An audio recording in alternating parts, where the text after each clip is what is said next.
You're listening to an Airwave Media Podcast. Get cash for clothes at Plato's Closet in North Charleston and West Ashley. It's so easy. Recycle, earn cash, repeat. We pay cash on the spot for your trendy, gently used clothing, shoes, and accessories. At Plato's Closet, we buy all seasons, all day, every day. It's time to clean out your closet and cash in. Bring in your denim, graphic tees, athletic wear, shoes, handbags, and more. Sell your styles to Plato's Closet for cash. Then, do it again. Plato's Closet, located in West Ashley on Sam Rittenberg Boulevard and North Charleston on Rivers Avenue.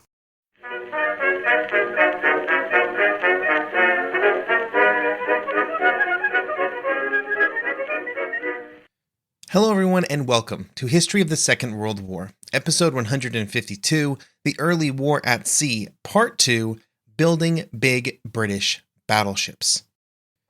This week a big thank you goes out to the new members, Eric, Michael, James, Zhao, Peter, Tom, John, Gerald, and Molly. You can find out more over at historyofthesecondworldwar.com/members. This is one of those episodes where there's absolutely one pivotal source, the Battleship Builders Constructing and Arming British Capital Ships by Ian Johnston and Ian Buxton. It chronicles the evolution of the British naval shipbuilding industry from before the First World War until the end of the Second. I highly recommend it if you want a real deep dive into the behind-the-scenes actions that were so important to the building and maintenance of the Royal Navy during the first 50 years of the 19th century. In my view, it is a very interesting time period for the Royal Navy, as it dealt with many challenges, especially after the First World War, as the economic landscape of the empire quickly shifted. And while the Royal Navy would still be the largest navy in the world in 1939, the capacity of Britain to construct large warships would peak during the First World War. But even through all of the trials of the interwar years and then the Great Depression and all the changes that brought, British shipbuilding would still be able to sort of begin another massive rearmament program in 1937, just in time for the capital ships of that program to be ready during the early years of the Second World War. These ships would be critical, absolutely critical, to the British war effort. This episode will discuss some of the evolution of the industry that would be able to build those ships just in time for when the Royal Navy needed them. During the 1800s, the British shipbuilding industry was consistently one of the largest, if not the largest, in the world. When it came to the construction of warships for the Royal Navy, by the 1890s, work was shared between the Royal Dockyards and then a long list of commercial shipyards. These commercial entities would build ships for civilian purposes as well as for the Royal Navy, and in many instances they would also construct warships for other nations. This would be a period when British shipyards would build ships for a host of nations around the world that wanted the naval capabilities that ships could give them, but did not have the shipbuilding industry to do it themselves. The Royal Dockyards, on the other hand, focused on the construction of Royal Navy ships, and the goal was to give them at least half of all construction contracts so that the Royal Dockyards could stay busy and were kept up to date with naval technology as it advanced. An important moment for the Royal Navy over the next 70 years or so would be the introduction of the Naval Defense Act in 1889, which would be the genesis of the two-power naval standard, which would be a critical talking point for the Royal Navy in its efforts to keep or increase its funding. Essentially, the two-power naval standard was that the Royal Navy should be as powerful as the next two strongest navies in the world combined. It was a loose rule, not totally held to, and then kind of fell apart before the First World War. But the increased orders of the first Naval Defense Act, and then later the orders as part of the Anglo-German naval arms race before 1914, would see a much greater share of the Royal Navy's construction transition from the Royal Dockyards to commercial shipbuilders. During this time, those private companies had made massive investments in shipbuilding capacity and all related industries, many of which were heavily specialized in naval construction. For example, armor plate production or heavy guns and gun mountings. Those were things that really only worked for large military vessels. And so, as often happens when there is a large desire for greater output from an industry, the existing players then expanded their operations even more, and new businesses also entered the market. In the case of British shipbuilding, This often meant companies would expand vertically in the market, so shipbuilders would build up their own capacity to produce armor or other specialty material, while armor or ordnance businesses would build shipyards so that they could start building ships. There was honestly just a lot of money coming out of the British government, and British industrialists were very good at optimizing that for their own gain. There were attempts to limit the profit margins of the companies involved, particularly around how the Admiralty chose to distribute construction contracts, which was basically always to the lowest bidder. This system worked really well because there were a lot of companies who were able to put in proposals for each construction contract. Like many construction contracts were getting 12 proposals, so there were 12 different companies bidding on that contract. And this also spurred a lot of investment in the industry in general, people trying to make sure that they could do things cheaply and quickly. And this would allow the Royal Navy to massively expand in the decade before the First World War. There would be 54 capital ships laid down between 1906 and the end of the First World War, although 3 of them would be canceled during the war. The Royal Dockyards were still involved in these construction efforts, but as ships started to grow in size so rapidly after 1906, it became hard for the Royal Dockyards to keep pace. This meant that over the course of the naval arms race, some Royal Dockyards, like at Chatham or Pembroke, would no longer be capable of producing large capital ships because the funds that were available for infrastructure improvements were concentrated in a small number of dockyards, particularly at Portsmouth and Devonport. This is important because the Royal Dockyards sort of existed in the first place as an insurance policy to always make sure that the British government had a way of building the largest and best naval vessels should it need to without the assistance of private industry. As the ability of the Royal Dockyards to create those ships and the volumes that were required was reduced and the reliance on private industry became greater and greater, the British government, the Royal Navy and the Admiralty, set themselves up for a problem if there were economic changes that may have impacted the ability of those private industries to produce what they needed them to produce. You know, like important economic events like a 4-year-long worldwide war that completely changed the world economic outlook. But before we go down that path, and we certainly will here in a moment, one of the things that has always impressed me about capital ships up to and including the Second World War was just how large and complex they were as construction projects. At a time where there were no computers, there's no digital drawings, there's no CAD diagrams. They required a lot of skill and experience and a tremendous amount of manual work by workers to take the raw material and craft it into a ship. Before the First World War, the typical dreadnought required around 6,000 tons of structural steel, and that number would only massively grow as time went by. About 2/3 of this steel might be in the form of steel plates, and then the rest were various types of sort of structural supports. Often the plates were shipped to the construction site without being cut first, and then on site there would be facilities to take the steel plate and cut it and bend it to fit the specific area of the ship in which it was being used.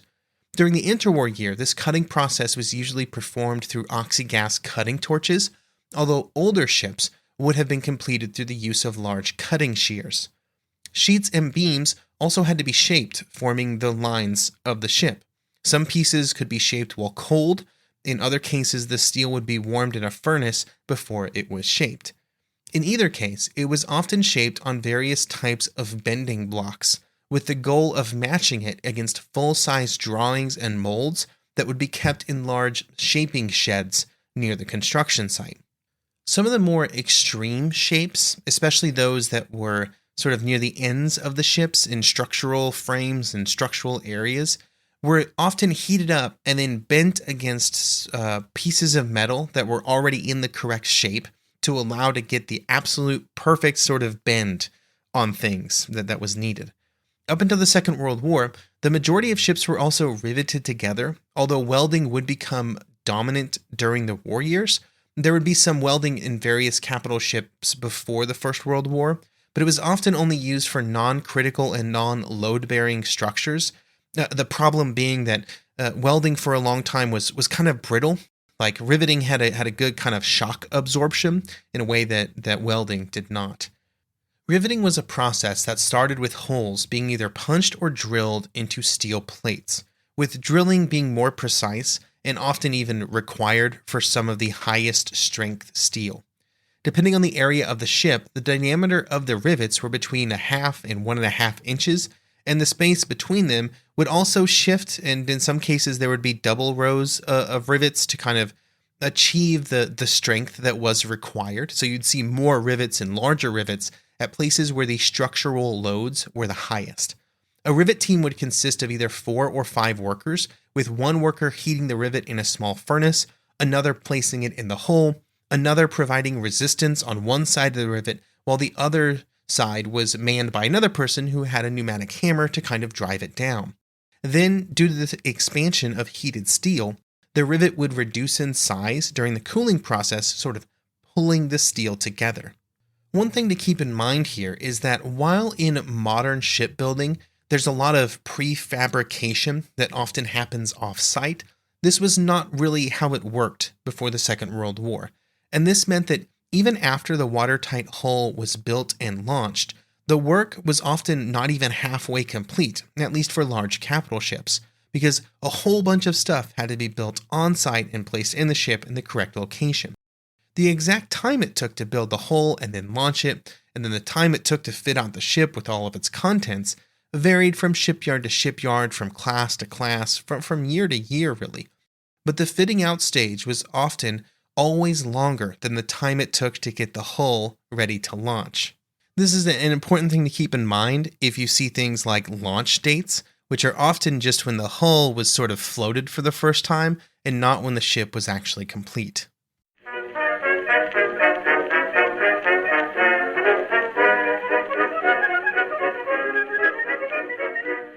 Get cash for clothes at Plato's Closet in North Charleston and West Ashley. It's so easy. Recycle, earn cash, repeat. We pay cash on the spot for your trendy, gently used clothing, shoes, and accessories. At Plato's Closet, we buy all seasons, all day, every day. It's time to clean out your closet and cash in. Bring in your denim, graphic tees, athletic wear, shoes, handbags, and more. Sell your styles to Plato's Closet for cash. Then, do it again. Plato's Closet, located in West Ashley on Sam Rittenberg Boulevard and North Charleston on Rivers Avenue.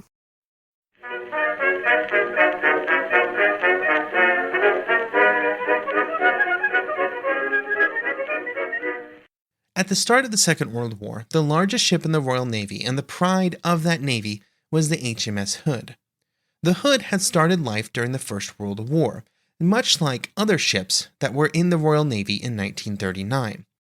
Because while British shipbuilding had just been churning out capital ships before the First World War to outbuild the Imperial German Navy, as soon as the war started, hard decisions had to be made about how to allocate resources.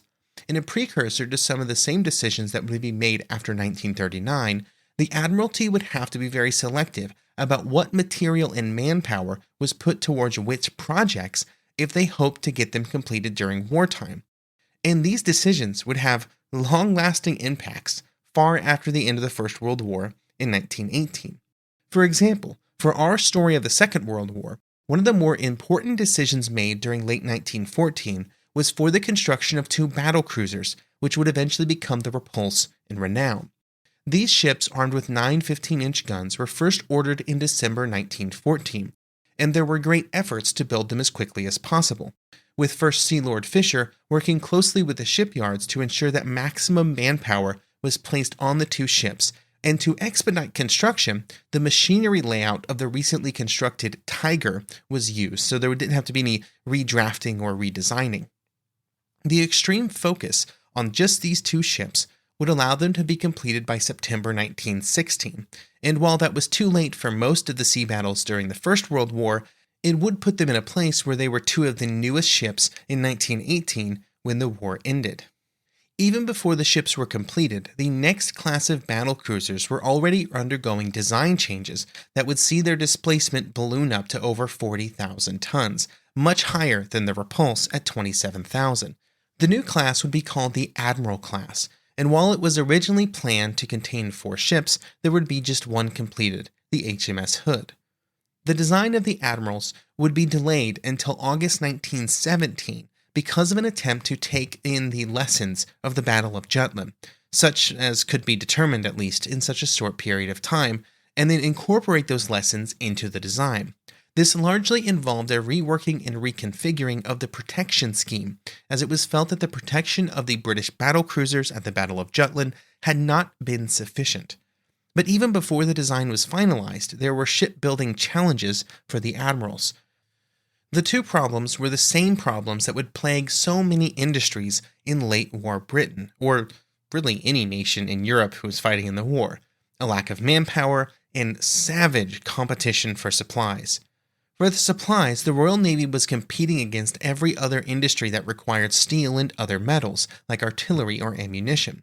This caused 3 of the ships to be suspended in March 1917, but the ships were not cancelled until well after the war. It was only on February 27, 1919, that the official decision to cancel all the ships other than Hood was made. When this decision was made, the Board of the Admiralty would write, quote, "Having regard to all the circumstances, the Board agreed that the construction of HM's ships Howe, Anson, and Rodney should forthwith be cancelled and the slips set free for merchant ship construction, and that in communicating this decision to the War Cabinet, it should be made clear that the question of building additional battle cruisers will be reconsidered at the earliest possible moment after the terms of peace are finally settled, as unless further battle cruisers are built in the near future, we shall before long fall behind the United States Navy in ships of that class." End quote. The hope was that even with the cancellation of the 3 ships, they could quickly be replaced by an updated design that would better match the capital ships being built by the United States and Japan. But instead, after their cancellation, British shipbuilding would enter into several years of very lean but hopeful times, as government spending would rapidly reduce from its wartime highs. But there was still hope that another round of capital ship construction would begin, with that construction being so important to the overall health and sustainability of the British shipbuilding firms. The lean years would last until 1922, or at least that was the plan. In the meantime, some British shipbuilders tried to diversify their portfolios in ways that would take advantage of their skills and experience. For example, some would try to get some contracts building civilian locomotives, other much smaller steel things. That was the path that Vickers and Armstrong, Whitworth, and some others chose. Others would of course move as much construction as possible to civilian vessels, but there was no denying the fact that large areas of British shipbuilding were going to go into atrophy if government orders did not resume. The real problem that nobody could solve is that there were no replacement orders to take advantage of these specialty techniques in plant that had been required for things like gun mountings or guns or armored plate. Those are very special things that most ships do not need. Due to a lack of options, many companies would put production facilities that were dedicated to those kinds of items into a mothballed status in the hope that the building pause would only last a few years, while they also had to reduce the number of workers that they had working for them because they didn't have anything for them to do. The British Admiralty also hoped that the building pause would only last a few years, and there were efforts to design what the next classes of British capital ships would be.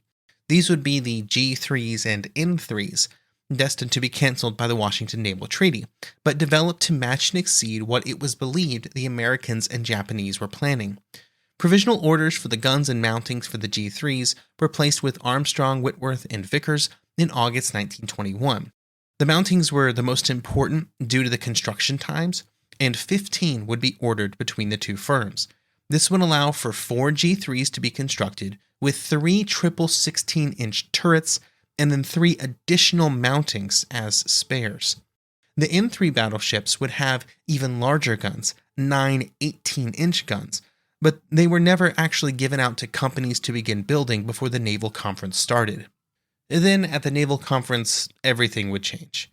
The official cancellation of the G3s would be in February 1922, and it left the entire British armaments industries in a very rough spot.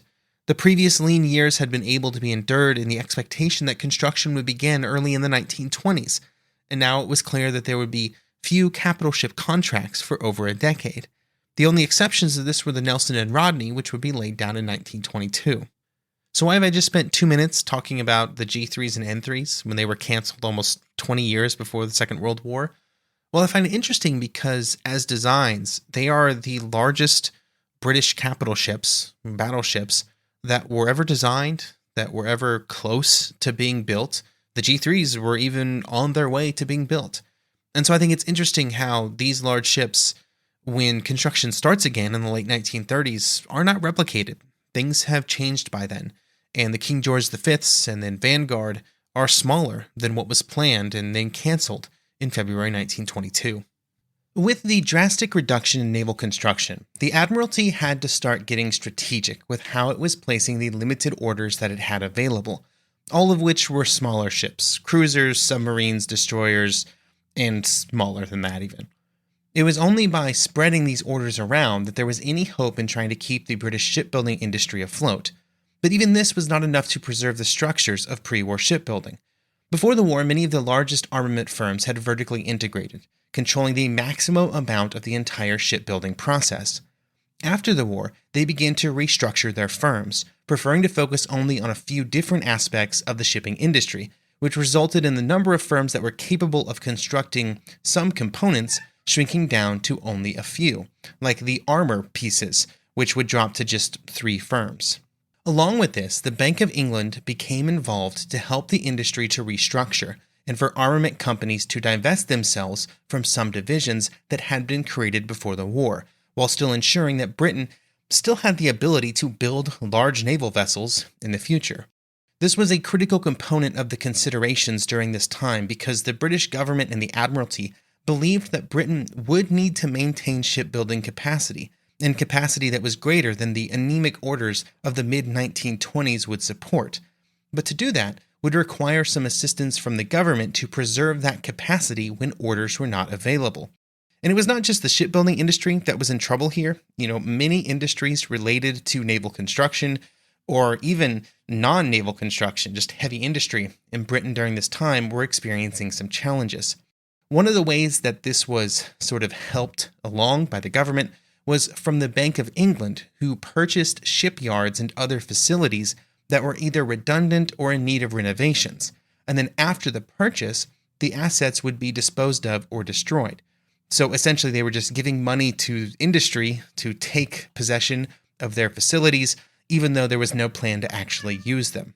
In 1925, a trade association, the Shipbuilding Conference, was also created through which all of the remaining shipbuilding firms coordinated their prices for the available construction projects to try and avoid the costly price wars that had been an important feature of the industry before 1914. But even these efforts, which essentially were just direct cash injections by the Bank of England and then some mild price fixing among industry, could not prevent the industry from having kind of a widespread reckoning during the late 1920s. This came in the form of mergers like Vickers and Armstrong merging together, along with simply a decay in the facilities and capabilities of British shipbuilding, and especially in the specialized equipment required for large naval construction efforts. While the years between 1922 and roughly 1936 were very tough years for British shipbuilding, they were able to survive. At least enough of them were able to survive.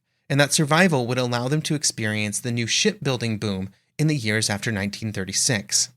One of the challenges faced by British rearmament efforts in the late 1930s was the lack of evolution and maintenance in the industrial infrastructures in Britain since 1918, at least in specialty areas like shipbuilding. Much of this infrastructure had been used far below capacity during the interwar years, and it would take time to ramp up its production as rearmament was pursued. There was also a problem of skilled labor. The shipyards had been working far below capacity, which meant they needed far fewer workers, and so they essentially missed almost an entire generation of new skilled laborers that would have come into the industry. Now, this also meant that there was a ravenous interest in the first set of capital ships to be laid down after the naval treaties expired, ships that would eventually become the King George V class. A bunch of companies really wanted them and really needed them. The plans for these ships represented such a major change from the previous 15 years of shipbuilding that all of the major executives from the firms that would be required to build them were invited to a conference in April 1936 to discuss the Admiralty's upcoming construction plans. For at least these first lines of ships, the same coordination and distribution would be present as had been present during the interwar years, in the hopes of allowing multiple firms to kickstart their construction efforts and capabilities once again. This was important because the King George V class and the carriers that were ordered along with them were not the last ships that were planned to be built. During late 1936, there were already discussions about the next generation of British battleships, the Lion class, which were destined to never be completed. These ships would be even larger than the King George's, at 40,000 tons and with 9 16-inch guns. Vickers and Armstrong and Cammell Laird were selected as the builders of the first two Lions, with both companies believing that they could deliver the ships from keel to completion in 42 months, with the giant caveat that they had to have enough labor available to actually accomplish this. Importantly for the future of these ships and for their construction, the orders would not be placed until January 1939 for the first two ships, and then the third and fourth would be ordered in August 1939. This meant that work had only really gotten started by the time that the war began. Then, on October 3, 1939, the Admiralty requested that the shipbuilders who had started on their Lions suspend further construction due to concerns about labor and resource allocation. This was not dissimilar to what had happened in 1914, as critical resource allocation decisions had to be made to ensure that resources were used to the greatest benefit of the war effort. But then something different happened than what had happened in 1914. The war started very rapidly changing things. During the first 2 years of the First World War, there had been a few large naval actions, but there hadn't really been a lot of lessons learned that were taken from those actions and then incorporated into new ship designs. This would not really happen until Jutland, when the British would begin to make major changes to their battlecruisers. It was very different from the naval actions in 1939 and 1940. They were seen as great learning experiences, and those experiences were incorporated into design alterations for the Lions. But the ability to make changes to an existing design, especially one that has already been laid down on the slipway, were kind of limited, and the desired changes rapidly expanded outside of what was possible, given the fact that the Lions had already started being built. One example of this is that some of the experience that the Royal Navy gained around providing protection from underwater explosions, so that's like proximity explosions from mines or torpedoes. And there were some design alterations that were needed to try and provide greater protection from these explosions. But these changes could not easily be worked into the Lion design because so many of the structural pieces of the bottom areas of the hull had already been fabricated or even installed. This put the Lions that had been started, the Lion and the Temeraire, in a really awkward spot. They would continue in kind of a purgatory, both design and construction-wise, for several more years, because there was a hesitancy to just cancel the ships, but there was also a recognition that by 1942 or 1943, even if they were restarted immediately and given priority, they would not be completed until 1946 at the earliest, and they were already outdated designs. This meant that on December 19, 1942, the leadership of Vickers Armstrong and Cammell Laird requested that they be allowed to scrap the work that had been done up to that point, not just to use the material but also to free up the slips for other construction. This suggestion was agreed to by the Admiralty and the government, and the only battleship that would continue construction was the Vanguard, which was only done because they were spare 15-inch guns and mountings that had originally been planned for the Courageous and Glorious, battlecruisers built during the First World War but converted to aircraft carriers after the war. This meant that the construction time on Vanguard was going to be much shorter and the resources required were much lower, although it still would not be completed until after the war in 1946. It was the last battleship to be completed by any navy, including the Royal Navy, and it ended a long legacy of British battleships built by British shipyards. So looking back, the 30 years between, say, 1909 and 1939 were an interesting period for the British shipbuilding industry as it related to the largest naval vessels afloat, capital ships in the form of battlecruisers and battleships. It was a period that started with the ability of the British companies to construct these warships being unmatched by any other nation, and really almost any combination of two other nations. And it would end with one final burst of construction right before the Second World War, at which point everything was reprioritized in the British economy, and there really wasn't space for large naval vessels that were not nearing completion.